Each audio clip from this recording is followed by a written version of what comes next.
Yeah. I don't know, you'll probably get about as good as I was. That's kind of the way it works, and I was below average. So you'll probably ultimately rank somewhere around there, so really, you'll excel at a lot of things, just not this. So I don't want you out here shooting this ball around all day and night, all right? All right? All right, good.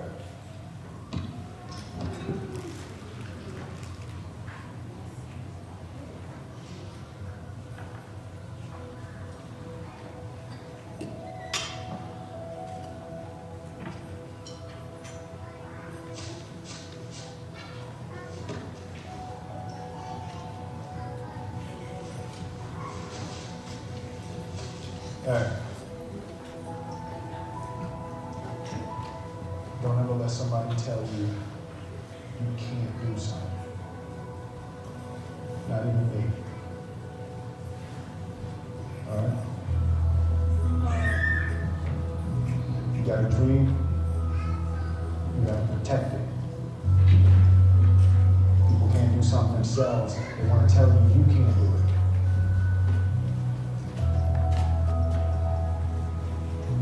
You want something, go get it. Period.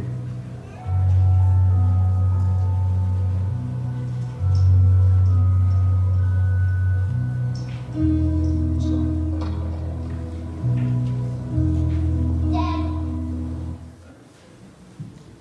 God bless you. Thank you for being in Kingdom Life. Amen. Give God some praise in this place. Amen.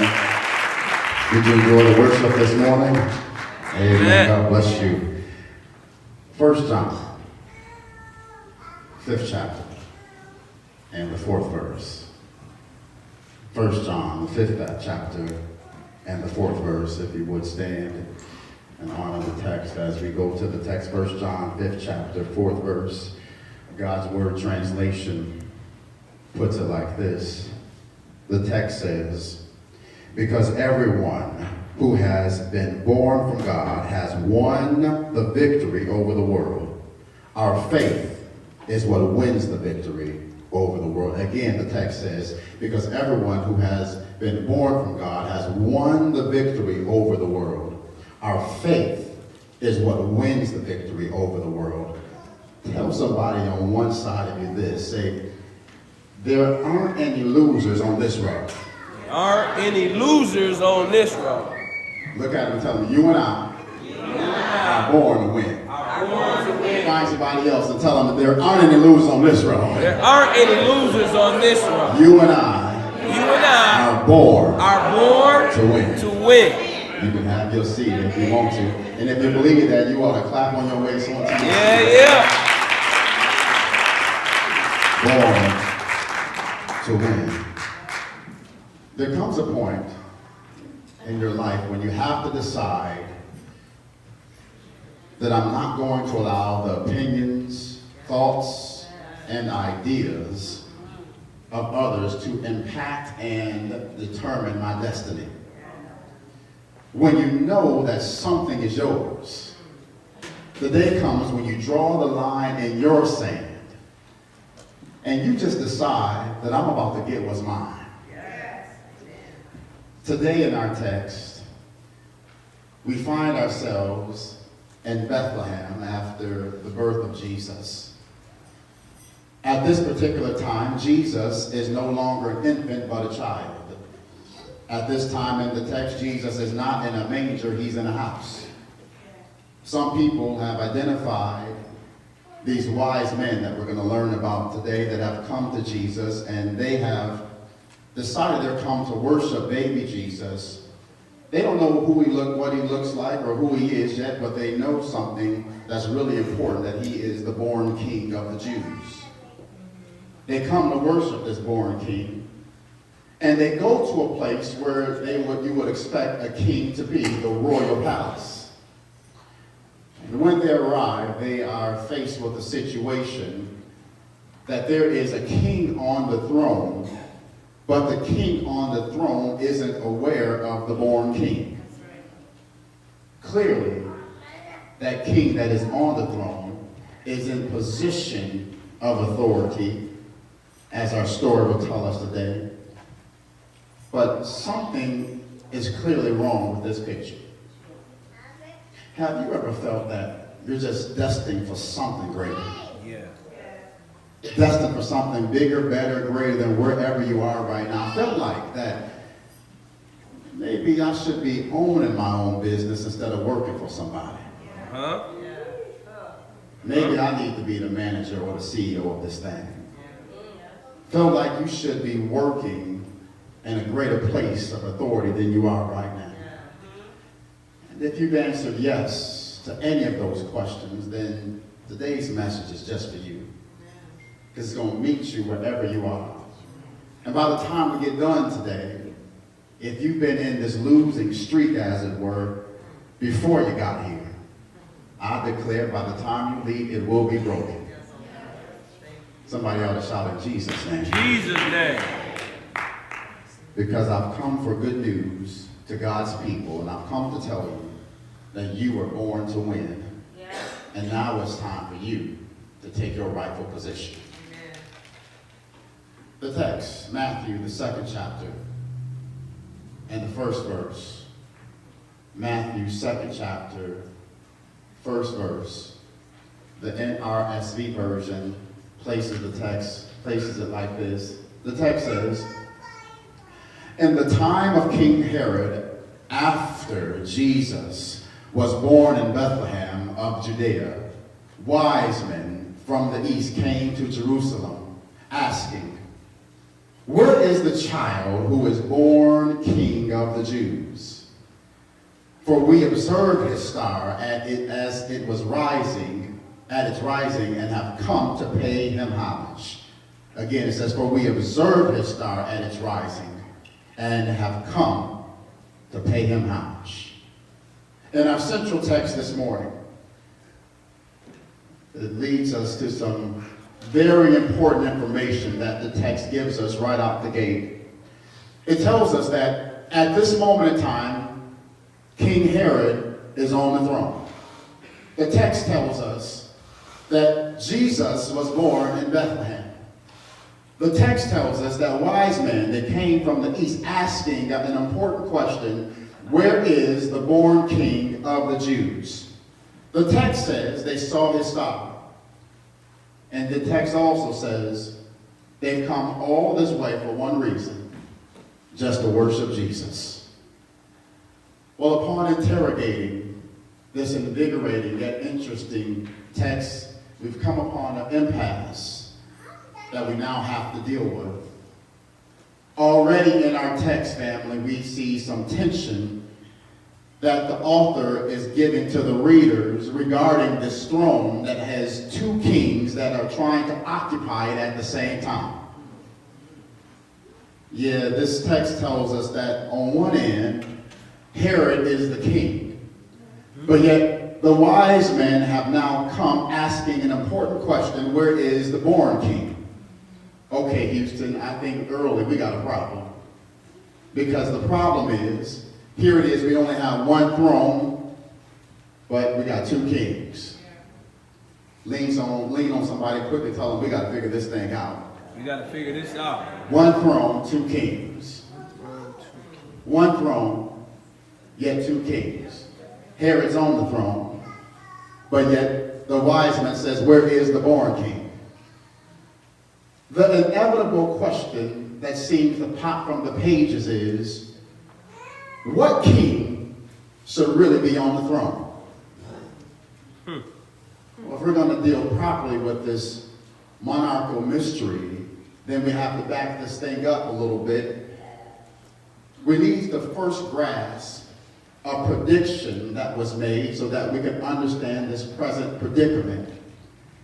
That means we have to look at Matthew's text here in a broader literary sense to understand what in the world was going on and who should be on the throne. If we were to back it up a little bit, just to give some context, Matthew, right out the gate, in 1:1, tells us some very important information. Matthew, the very first words of Matthew's gospel, Matthew recorded the central theme and character of his gospel. The central theme and character is Jesus Christ. He is Matthew's main character and Matthew's presentation. And in the opening verse of Matthew 1:1, he connects two big and great covenants in Jewish history. This Davidic covenant, back over in 2 Samuel, the 7th chapter, and this Abrahamic covenant, back over in Genesis 12 and 15. Matthew was making a connection. He's showing the reader in the beginning of this that I'm trying to show the reader there is a connection to the central character of this book. So he backs it up and says, I need you to understand some history. And so if you walk through the beginning of Matthew, Matthew begins to go through a genealogy. And what Matthew is working to show the reader is the connection between this history and his main character, Jesus. If Jesus of Nazareth is the fulfillment of these two great covenants, is he related to this rightful line that Matthew was trying to present in the first chapter? This is a question that the Jews would have asked, so Matthew traced Jesus' lineage in detail. As you look closer at this, Matthew gives Jesus' lineage through his legal earthly father, Joseph, around 1:16.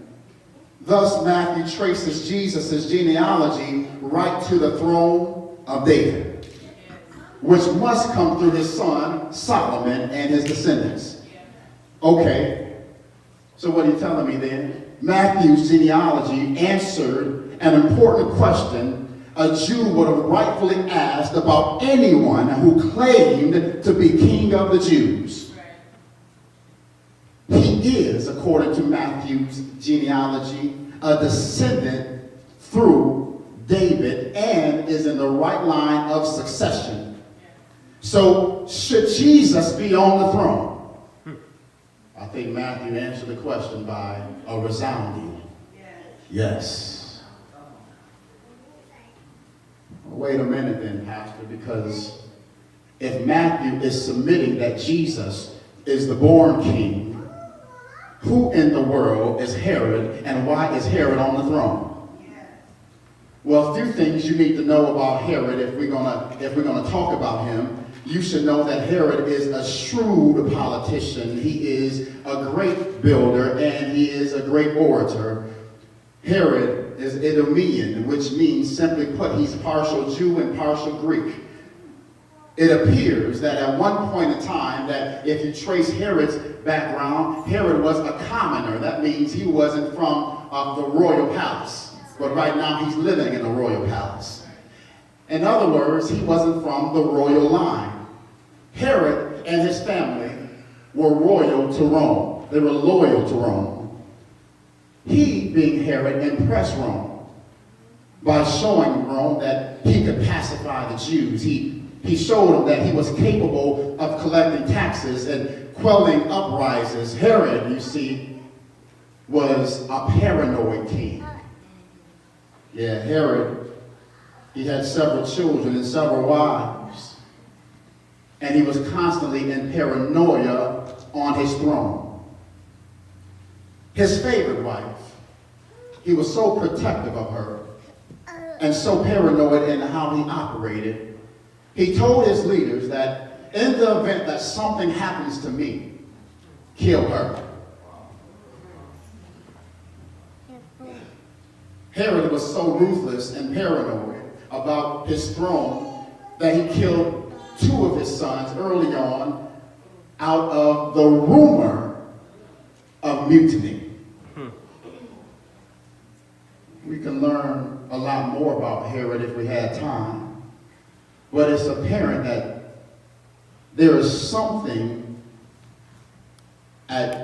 something that you need to know about Herod, that he would at not any cost, at all costs, he would do anything it took to protect his throne. Okay, so now you told me about Jesus' lineage, that Jesus, based on his lineage, appears to be the born king but yet Herod is on the throne as the king, we got a problem, because here it is. Herod has the title of king, but yet Jesus was born king. Say it again, Pastor. Herod has the title of king, but Jesus was born king. Although Jesus was born king, watch this, Jesus wasn't born in a palace. He's born king, but not born in a palace. Jesus was born king. Y'all know the text. He was born in a manger.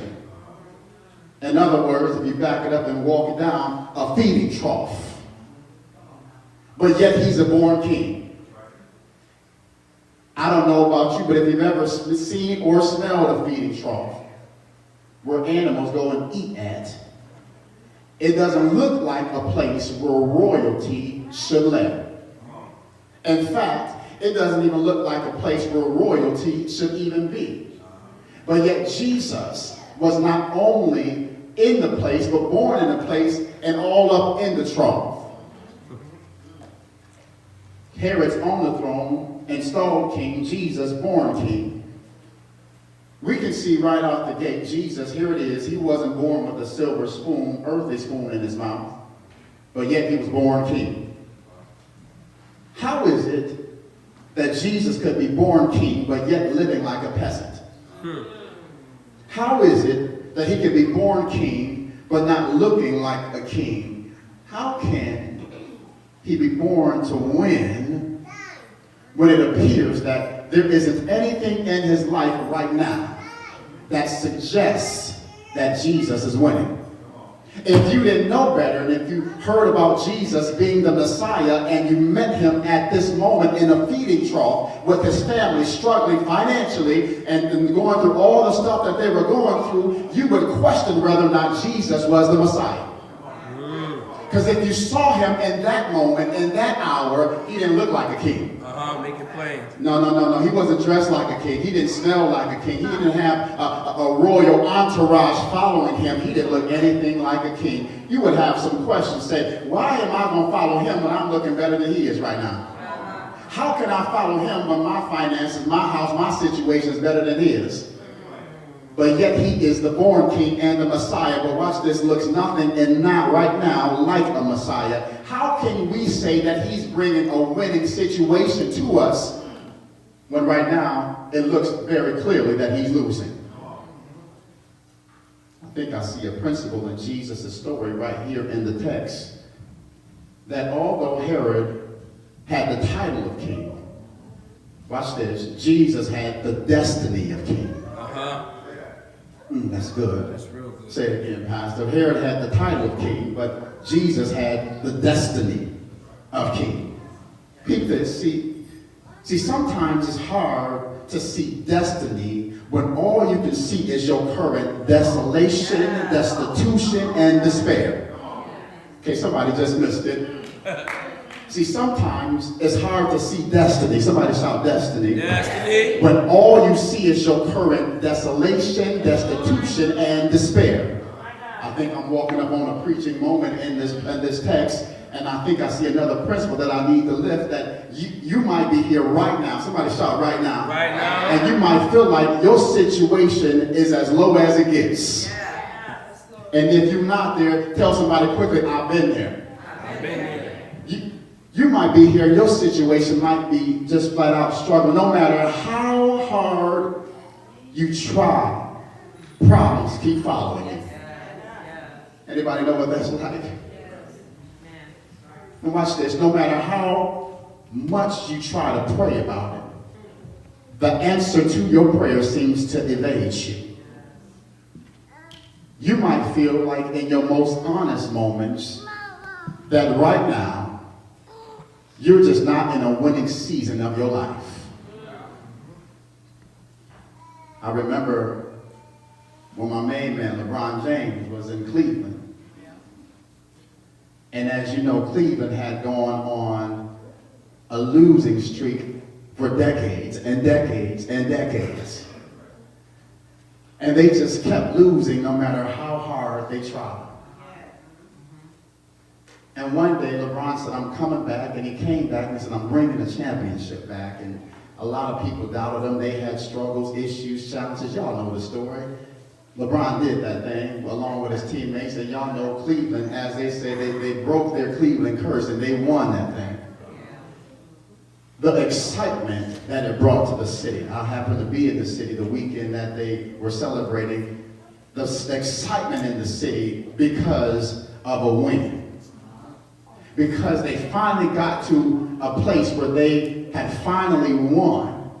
All of a sudden, the atmosphere, the countenance, as it were, of the people in the city began to rise. All they needed was this one championship win to break the cycle.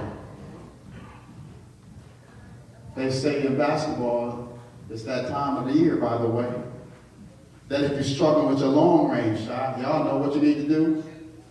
Yeah, you keep shooting, but bring it in a little closer. You get yourself in some kind of rhythm first. You make a closer shot first. If you can make a closer shot, all of a sudden you start getting a taste of victory. Start getting a taste that I can actually do this thing. You start thinking and telling yourself, wait a minute, I can actually make this thing, but I got to first get a taste of victory, because once I make my first shot, although it might be real close, I'm at a place that I believe that I can make a shot maybe a little further away. See, this is what I found out about winning. You see, when you're in a losing streak and you've lost long enough and you've been through enough stuff long enough and you've gone through enough stuff long enough, you ought to do something like this, say just long enough. I don't know about you, but I know what it's like to be in a place long enough. How long is long enough? It's when you've had enough. It's when you're tired of the place that you're in. When you're ready for change. And I found out about long enough. No one can tell you what long enough is but you. You got to be at a place when you feel like I've been here long enough. You got to get tired of being tired. I've heard it said you got to stand on the nail long enough in your life to feel enough pain that you realize I got to bust a move. Anybody at a place where they've been there long enough, where you said, look, I've been here long enough. I don't know, I've been in this place long. I'm about to make a change in my life. So this is where I wish I was at a church with some real folk that said, look, I've been in a losing streak long enough. See, here's the thing. You can be winning in one area, but losing in another. See, it doesn't always, just because you're losing doesn't mean that you're losing everywhere. See, sometimes you can just be losing in a certain place in your life.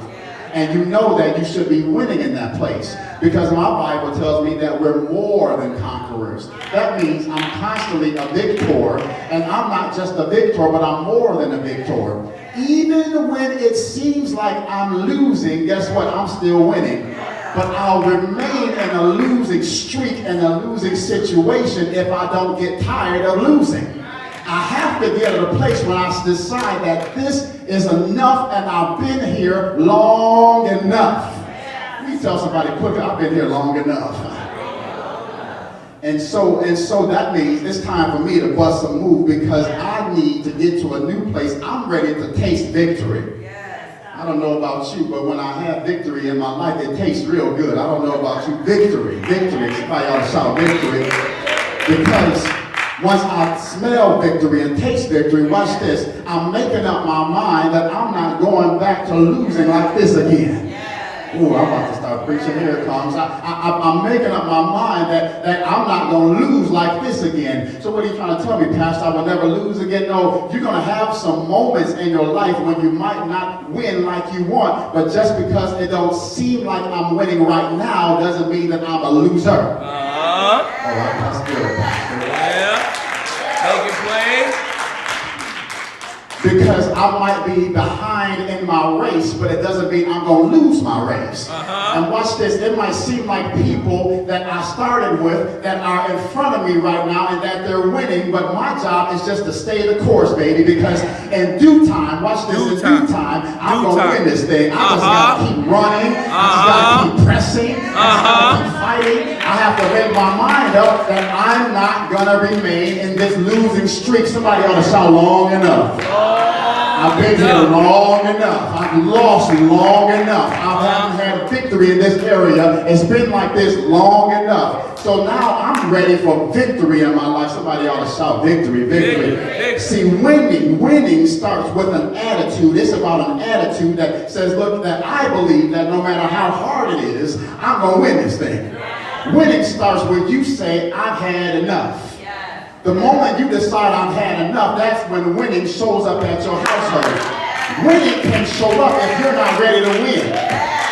Winning can show up if you haven't made your mind up that you're a winner. Because you can talk about being a winner, but not willing to do what it takes to be a winner. I'm preaching good now. I know I just came on somebody's road. Because a lot of folks talk about it, but everybody ain't willing to do what it takes to be a winner. See, everybody isn't willing to do what you're willing to do to be a winner. See, some folk want the Holy Spirit and power in their life, but they're not willing to stay up all night if it takes that to pray until something happens.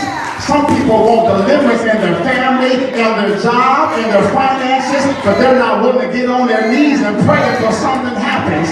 I don't know about you, but I'm just willing to do whatever it takes because I'm at a time where I'm deciding I will win. Push somebody and say, we winning this thing, we winning.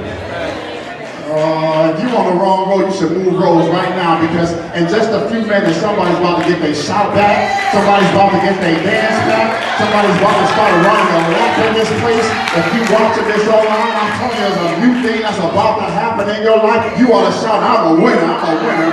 Because I've lost long enough and now I'm coming to a new season where I don't care what opponent I face. If you decide to step up against me, know that my mindset is I'm going to win this thing. And watch this, you might be bigger than me, you might be taller than me, you might be stronger than me, but it's something that you don't have.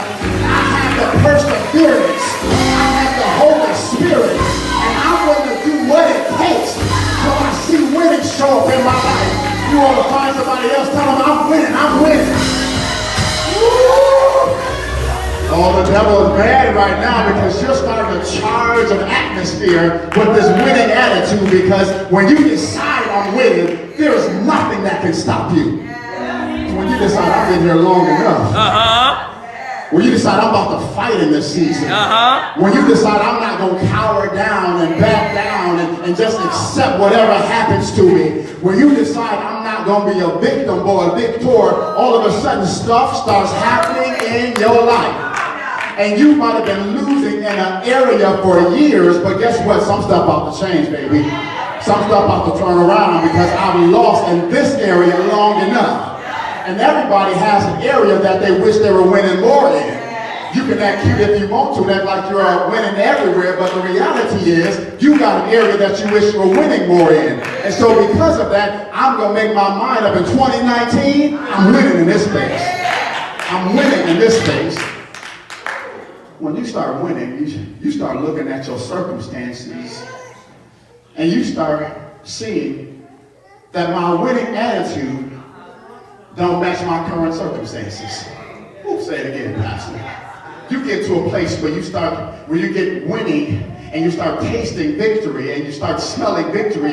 You get to a place where you start looking around and you see that your winning attitude doesn't match your current circumstances. In other words, you start seeing that what I'm going through don't match what I'm seeing right now.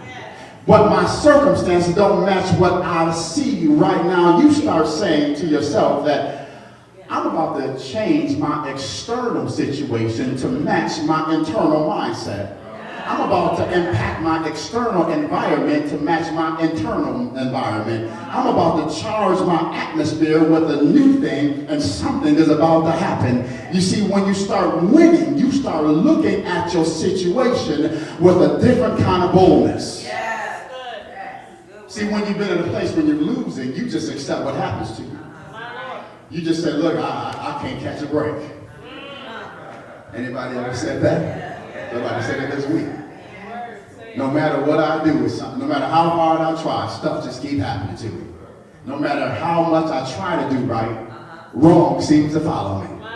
No matter how much I try to be a blessing to people, folk want to hurt me, do wrong to me. Somebody's been there and might be there right now. But when you get to a place when you decide that's enough, and I've been there long enough, and that's not going to be my mindset anymore, all of a sudden winning shows up. See, when you get to this place, you see, you have a different kind of boldness and posture and poise, and you start walking differently, and you decide, I'm about to go and check the spiritual register of deeds and see why is it that my external environment doesn't match my internal environment. Say it again, Pastor. Don't let them miss that. I'm about to check the spiritual register of deeds. That means I got to go see who owns some stuff, because in my mind and in my spirit, I feel like I own something more than what I have in my possession. And so when I look at my external environment, it doesn't match what I feel like I own. That means I have to check the spiritual register of deeds to see, wait a minute, time out, let me pause. Why don't I have in my possession what I feel like I should have? When you get to this place, you decide, I'm about to go check and find out what's going on, because I feel like a winner on the inside, but my external environment don't suggest that I'm winning. So I need to make a change, bust a move to make sure what I feel on the inside matches what I feel, what I know should happen on the outside.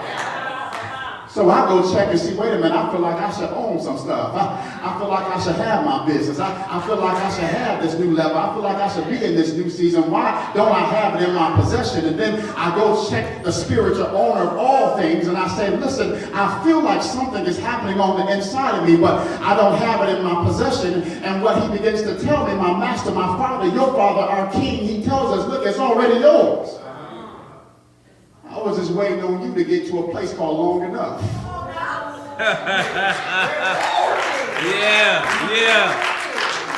Yeah. Watch this. Because I can't give you a winning situation with a losing attitude. I can't put wins in your life if you can't sustain the wins. I need you to be at a place where you have a winning attitude, so when I give you the wins that you deserve, you can keep what I give you.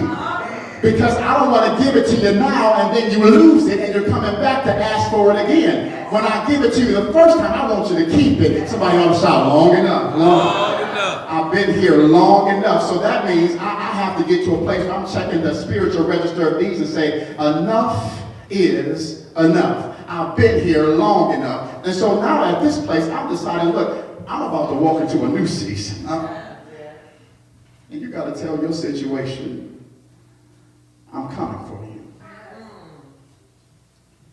I'm coming from the stuff that God has allowed me. I might not have it in my possession right now, but I feel like it's already mine.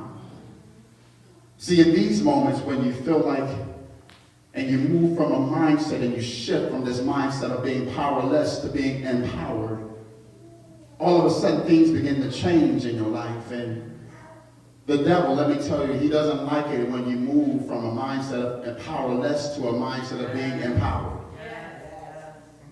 This is why the devil fought you all week long from getting to church this morning. This is why he tried to fight you even this morning from getting to church this morning, because he understands that if you get under this word and this word catches hold in your life and you begin to believe what God is saying to you, all of a sudden it doesn't matter how intense or how loud he screams, yells, and tries to attack you, he knows he won't be successful because your mindset is already made up that you are a winner. And when you decide I'm a winner before I get into a situation, that means the situation can't impact who I already know that I am. Who is that? A winner. If you decide before, and this is what I found out, you got to make your mind up before you get into the storm. See, it's easier to go into a storm with a mind made up that God's going to see me through this thing than to get in a storm and get so low and then have to scream for help. We all need help sometimes, but I'm telling you, if you go in with your mind made up that God is able, that he's going to bring me out of this, just like he brought me out of the last one, that he's going to deliver me, save me, bless me, just like he done before, you know that no matter how bad it gets, I'm going to win no matter what. No matter how bad it is, I'm going to win. The devil He don't like this because you start understanding that you have authority over him. Yep. And watch this. Somebody this week been giving him authority in your life. Yeah, somebody been speaking more of him than you've been speaking about Jesus this week. Somebody's been talking about all the stuff he's doing and not been talking enough about what God's about to do. This is what I found. I just got to change my confession, how I look at stuff, and start seeing it differently. Because if I have authority over him, why am I giving him authority when he really don't have any? The text says, Luke 10 and 19, behold, I've given you power. Somebody should shout power right there. Over all the powers of the enemy. That means no matter how strong he appears, I have power. Shout again, power. Power. If you didn't realize it before, you have power over him. And he's mad, watch this, because he knows that you're coming for your position. Yes. That you're coming for your position. That you're about to repossess your stuff. That you're about to take it all back. I'm almost gone, but I need to holler at somebody on my way out. Because if you're at a place where you're grabbing this word and saying, look, this is my word, and I'm going to hold on to it. And you're about to make your mind up right now that 2019 is going to be your year of empowerment. Thank you, Jesus. You know what? Maybe I need somebody on the screen to shout, just like this church about to shout, 2019 is going to be my year of empowerment. Yes. 2019 is going to be my year of empowerment. Yes. Thank you, Jesus. Maybe your neighbor don't believe that, but do me a favor, shout for your neighbor and say, listen, 2019 going to be my year of empowerment. It's going to be your year of empowerment. And if I keep sitting on your row, it's going to be our year of empowerment. Hallelujah. And if you ain't ready to walk into a new level, you might not want to sit on my row. Hallelujah. Because this row right here, I might start shouting any given moment, dancing any given moment, praising any given moment, because I realize that I'm about to walk into a new season. Hallelujah. With a new year comes a new season. I know I had some season in 2018, but 2019, I got some more season that's about to come my way. And when I walk into this new season, there's about to be a season of empowerment. How do I know this? Because I speak it into the atmosphere. How do I know this? Because I'm about to charge my atmosphere.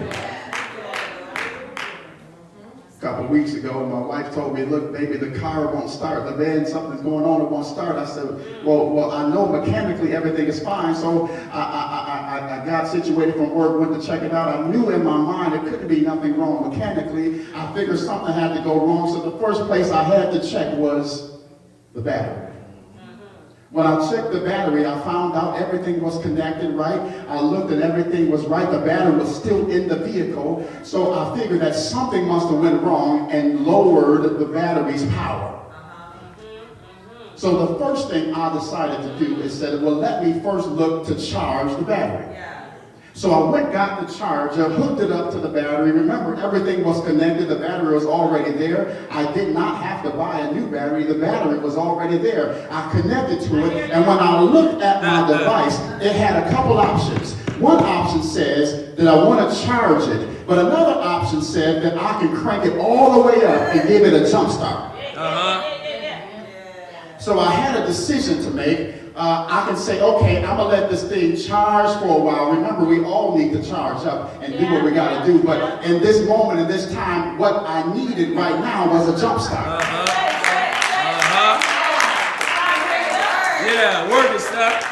So what I decided to do is I bypassed the charging for an extended period of time, and I went right to the button that says jump start. And when I got to jump start, I cranked that thing up, and you know what I had to do? I had to connect this thing to a power source. The battery was powerless, but I had to connect the charger to a power source. The charger couldn't work unless it was connected to a power source. Better work, son. The charger had the ability, the capability, the propensity to work, but it needed to connect to a power source. So I had to plug it into the outlet so that power could go to the charger. And if it can go through the charger, then it can get to the battery. And if it can get to the battery, then we can start the car. So I put that thing in the outlet, cranked it all the way up, and went to start the car up. And guess what? It jumped right up. It started right up. Here's what I found. Here's what it is. Watch this. See, sometimes you just might be at a place where you feel like I'm just powerless. I don't have the juice that I need. And watch this. It's not that you don't have the right things connected. It's not that you ain't been coming to church. It's not that you ain't been praying. It's not that you ain't been fasting. It's not that you've been crying out to God. It just comes a moment in your walk that you have to reconnect to the power source and say, in this season that I'm in. Okay, I'm preaching right now. Because in the summertime, sometimes, watch this, I might not need a charge like this, but because it's cold outside and the seasons change, I'm in a time where I need to reconnect to the power source. And when I reconnect to the power source, all of a sudden I get juice, and all of a sudden I have authority. And watch this, I had it in the first place. All I need is to reconnect. You're going to hit somebody and say, just reconnect, just reconnect. You got power on the inside. You got authority on the inside. The problem is that you just got to reconnect to the power source. And all I need is just a little bit of power. Just connect me to the power source. If it don't look like I'm making like I should, grab my cord and connect me to the power source. Because on the inside of me is everything that I need. And all I got to do is reconnect. Somebody on the side, reconnect. You may hear this word not for any reason, but to reconnect to your power source. You want to find somebody that looks like they can pray like you and say, this is going to be our year. Now I said, find somebody that looks like they can praise like you. Find somebody that they can praise like you. Find somebody that's a praise partner. That don't mind shouting for a moment. That don't mind dancing for a moment. And say, this is going to be my season. I'm walking through a new year. 2019 is going to be a year of empowerment. This is going to be my year. You want to shout, it's mine, it's mine, it's mine. Y'all ain't shouting good enough yet. It's mine, it's mine. See, when you know something is yours, you start praising with a different kind of swag. You start shouting with a different kind of swag. When you know that God has given you the keys, you start walking with a different kind of swag. You want to shout, it's mine, it's mine, it's mine, it's mine. Woo! I'm talking to the person that's felt like they've been in a losing streak in their health. I feel like somebody's about to look at their healthy situation and say, I'm coming for you, good health. I feel like somebody right now is about to speak into what the doctor said is a sick situation and look at their body and say, I am healed by his stripes. I am healed. This is where I wish I had somebody bold enough that can look at their sick situation and say, good health, come here, I'm coming for you. Healing, come here, I'm coming for you. Pain free, come here, I'm coming for you. Medicine free, come here, I'm calling for you. I'm coming for my healing. But watch this, just because I don't possess it today, it don't mean it ain't already mine. I'm destined for this thing. It's already mine. I'm destined for this thing. I don't know if you lose your praise partner because you want to find him quickly. I'm about to shout on this next part. I'm about to shout on this next part because when I walk into my new season, see, I'm going to shout for every tear that I cry. Woo! Oh, okay, here it is. See, here it is. You ought to tell your praise partner, tell them this next shout. It's for every tear that I cry. Every tear. My next shout is for the sleepless nights I endure. My next shout is for all the nights my body was wrecking the pain. My next shout is for the nights I went home hungry, wanted some more food and have enough. My next shout is when I watched my family deal with sickness and disease and I wanted them to come out. My next shout is for the pain that was all through my body. My next shout is for the victory. For the victory. Oh, y'all didn't shout good enough yet. For the victory. Grab your praise partner's hand. Grab your praise partner's hand. Come on, listen. My next shout, come on, my next shout is for the victory in 2019. My next shout is for the victory in 2019. Since I'm holding your hand and you're holding my hand, we might as well shout together for the victory and our life. Okay, so here it comes. All the time we're going to shout for 2019. We're going to praise for 2019. I want to praise God for your new season, for what God's about to do in your life. Because I checked the spiritual register of these, and I found out that you're already a winner. Yeah. Okay, tell your neighbor, get ready. 1, 2, 3, here we go.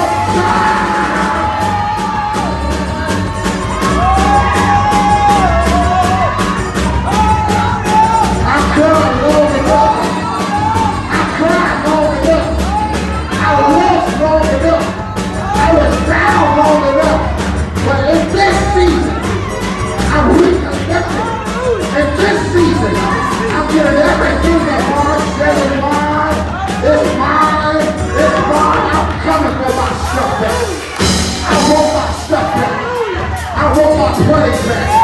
I want my shout back. I want my dance back. I want my joy back. I want my peace back. I want my health back. I want my finances back. I want my family back. I want my children back. I want my marriage back. I want my stuff back. I'm coming for it.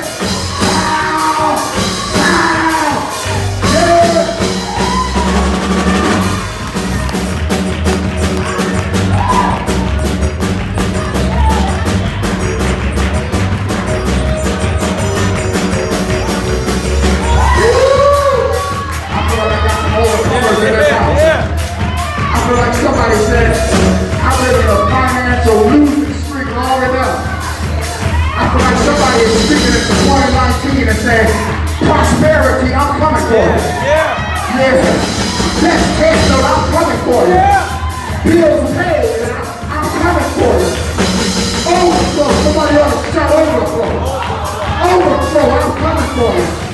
I'm done struggling, I'm going to walk into my new season. I've been here long enough. I'm coming for my stuff back. Why? Because I was born a winner. Because I was born a winner. Because I was born a winner. Because I was born a winner. You ought to get that in your spirit. Because I was born a winner. I'm a natural born winner. I'm engineered for success. Everything that's in my DNA says I am a winner, and I'm going to get everything. Everything that God says is mine. Would you do me a favor? Just throw your hands up like this. Put your head back and look to heaven and just shout unto God. Tell the roof off this place with your praise. Tell the roof off the place with your praise. And say, God, everything that you have for me, everything that you said is mine. I'm declaring it now. I'm pulling it down. I'm pulling it down. It's mine. It's mine. What God said is mine. What God said is mine. I'm walking in 2019. I'm born to win. I'm not losing anymore. I'm born to win. Even if I'm down, I'm not going to lose. I might be down, but I'm not going to lose. I might be hurting, but I'm not going to lose. I might struggle for a moment, but I'm not going to lose. Why? Because I'm born.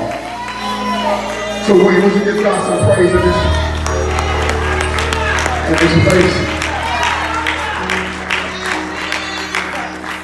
Hallelujah. Nobody do it like Jesus. Hallelujah. Ooh. Would you stand over this building? Reverend Young, would you stand? This is a good place to lift your hands and worship just for a moment. I shouted for my victory.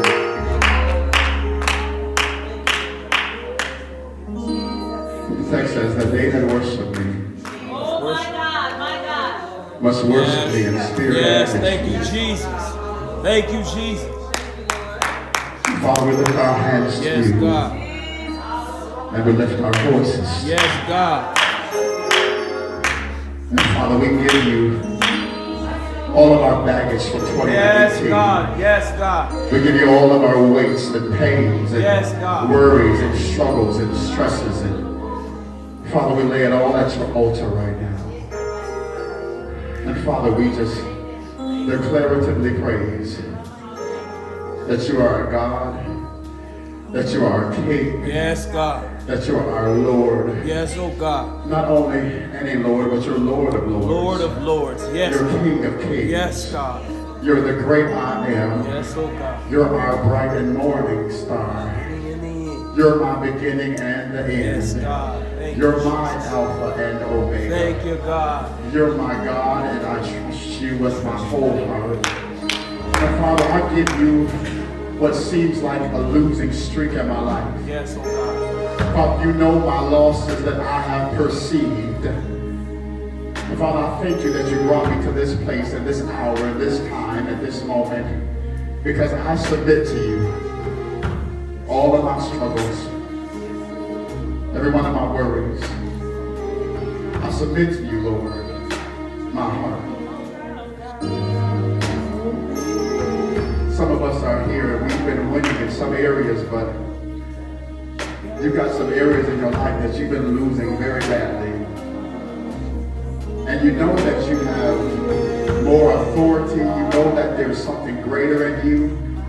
You've just been struggling wrapping your arms around it. You know you can sense it, you can feel it. But you've just been struggling getting your arms around this new place. And I'm here to declare unto you that 2019 is our year of empowerment. That you're about to walk into a new season. And I'm declaring that winning will come to your life.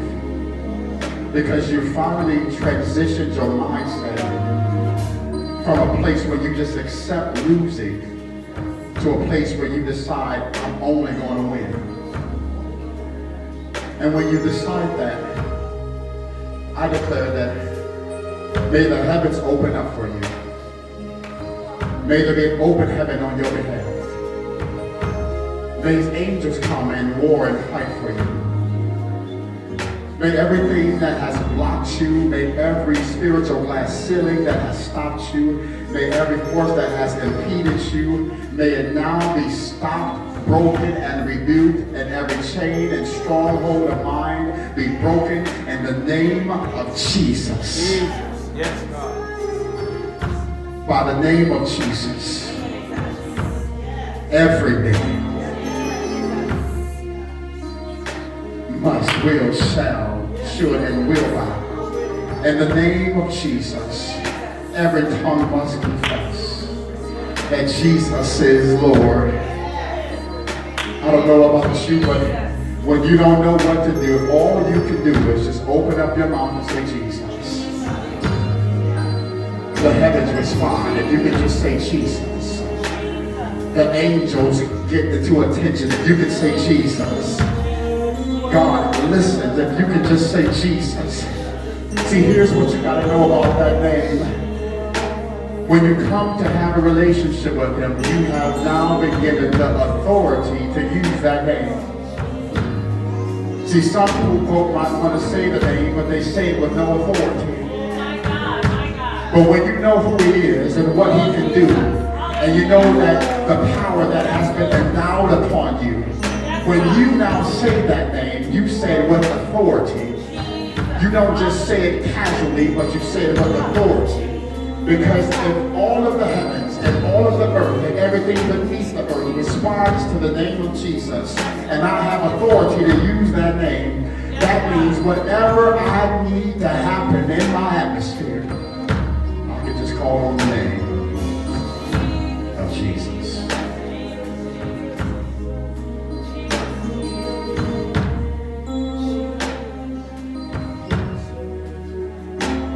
Somebody's been needing some healing to happen in your life. Your healing might be physical, it might be emotional. But you're waiting for a healing to happen. Won't you do me a favor? Just walk across this altar. Come from wherever you are, just walk across this altar. Wherever you need from God, just come across and walk across this altar. And make